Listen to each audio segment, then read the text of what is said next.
ऐसा लग रहा है जैसे टेंट के बाहर कोई है और मुझे आवाज लगा रहा है। बार बार टेंट के बाहर लहराते एक साए को देखकर आखिर में रोशनी टेंट से बाहर आ जाती है।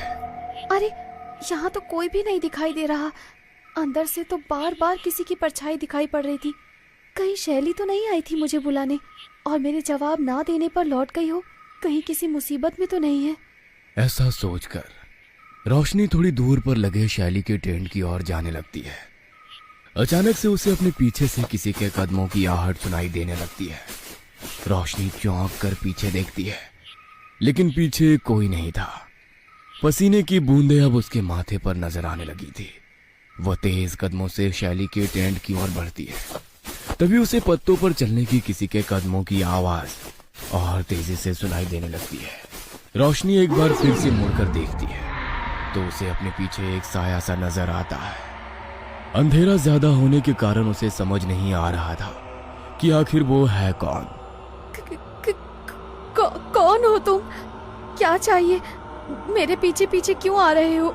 रोशनी के इतना कहते ही वो साया बिजली की तेजी से उसके बिल्कुल करीब आ जाता है। रोशनी के चेहरे के पास पहुंचकर वो अपनी हुड्डी सर से हटाता है तो वो देखती है कि वहां पर किसी इंसान का सिर्फ धड़ खड़ा था। उसके शरीर पर से सर गायब था और गर्दन से लगातार खून बह रहा था। उसे देखकर रोशनी पूरी ताकत से चिल्लाने लगती है। तभी उसे अपने दूसरी ओर किसी के गर्म सांसों का अपने चेहरे पर टकराने का एहसास होता है।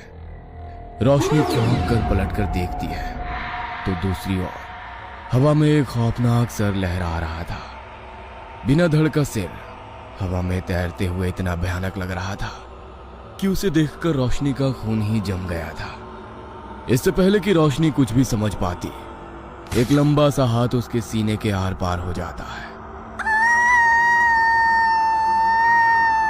रोशनी की दिल दहला देने वाली चीख पूरे जंगल में गूंजती है और वो वहीं गिर पड़ती है। अगले ही पल पेड़ की लंबी जटाएं उसके पैरों में उलझती है और वो एक ऊंचे पेड़ पर उल्टी लटक जाती है। रोशनी की चीख इतनी खौफनाक थी कि लगभग सभी उस चीख को सुनकर अपने अपने टेंट से बाहर आ गए थे। ये किसके चीखने की आवाज थी? कुछ तो बहुत खतरनाक हुआ है अभी अभी।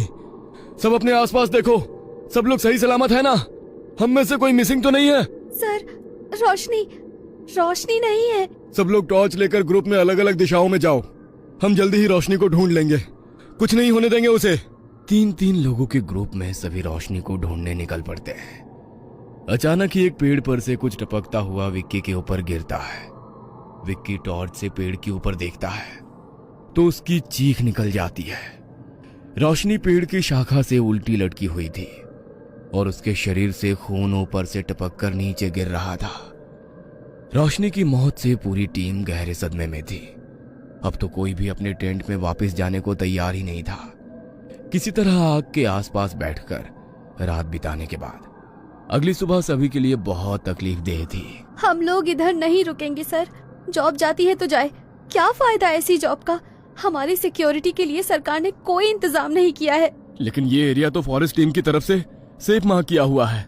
इस तरफ कोई भी खतरनाक जानवर नहीं है और कोई जानवर इस तरह मारकर उल्टा नहीं लटका सकता। ये कुछ और ही है।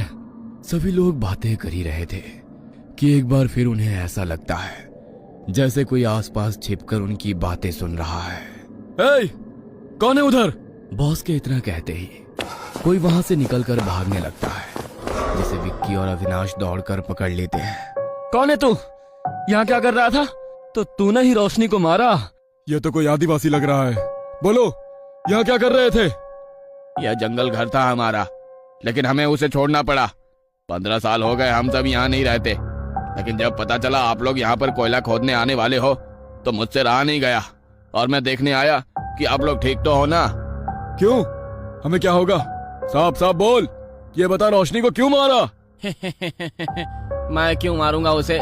लेकिन अगर सच पता चलेगा तो तुम सब के होश उड़ जाएंगे। यहाँ आकर बहुत बड़ी गलती कर दी तुमने। अब कोई नहीं बचेगा। इस जंगल में एक सरकटा रहता है, बहुत भयानक है वो, किसी को नहीं छोड़ता। हर रात रक्त से स्नान करता है। हमारा पूरा कबीला उसकी दहशत से बरसों तक जिया है। ये पेड़ों पर बने हुए चिन्ह देख रहे हो? उससे बचने के लिए ही हमने ये मंत्र तंत्र किया था। हमारे कबीले के एक तांत्रिक ने उससे बचने के लिए जो भी उपाय बताए हमने वो सब किए थे ताकि वो हमारे आसपास ना आ सके, लेकिन फिर भी कोई ना कोई उसकी पकड़ में आ ही जाता था। उसका प्रिय शिकार होती है नरम शरीर वाली औरतें, लेकिन ऐसा मत समझना कि मर्द बच जाएंगे। हमारे कबीले में हम अपनी वन देवी की सेवा करने वाली पुजारन को भी देवी के समान पूजते हैं। एक रोज वो देवी मंदिर में पूजा कर रही थी। उनके हाथ में देवी माँ की तलवार थी। तभी उन्होंने कबीले की एक लड़की की चीख सुनी। चीख सुनकर वो भी उसी ओर दौड़ पड़ी। इससे पहले कि सरकटा उस लड़की का शिकार करता, उन्होंने तलवार से उसके शरीर पर वार कर दिया। शायद वो देवी की तलवार की शक्ति थी कि उसके वार से सरकटा का शरीर निठाल होकर एक तरफ गिर गया। उन्होंने उस सरकटे पर एक के बाद एक कई बार वार किए और उस लड़की को लेकर जल्दी से उसके माँ बाप के पास पहुंच गई।